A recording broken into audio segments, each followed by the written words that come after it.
All right, y'all. So after 8 hours, yes, 8 hours, I finally managed to do all of these capacitors. Man, this was hell doing. I had pain in the butt doing it, y'all. I only used solder wick. Yeah, I would never do that again. I will buy a desoldering gun because I had to pull out my multimeter and check all my connections. And I went through and I changed every single one of the capacitors, and one of them I had to actually bridge from where I had tore one of the vios. And I know y'all told me be very careful, and I tried, but doing it without the proper equipment made me, damage two of the little connectors, the vios. So I had to use a little jumper and some solder. But as you can hear in the background, my Sega Genesis lives. So it's fully recapped. I'm really happy that I was able to do it. But I suggest that you get a desoldering gun, okay? And use it.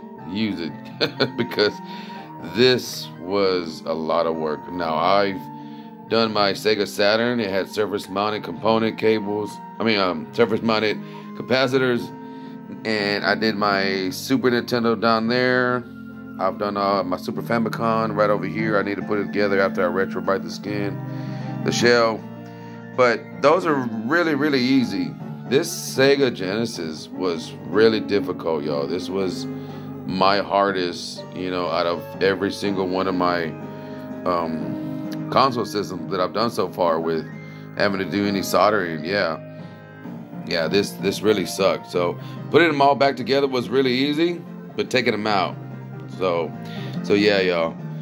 If you want to go ahead and restore your Sega Genesis, whatever models, I just suggest that you get the proper equipment and don't rely just on simple stuff, because yes, you can get it done, but it is very difficult. And so now I hope that I can enjoy my Sega Genesis for 30 years, the original one. I want to go ahead and get the clear shell for it from Stone Age, Rondo now they call it. And so what do you think? This is an original Model 1. This is the region-free model, to where I can play any type of game, no matter what it is on it, and it's not copyrighted restricted. So yeah, I was really glad to preserve this model right here, especially this motherboard. Yeah, it sucks that I damaged two pieces, but hey, it's running good.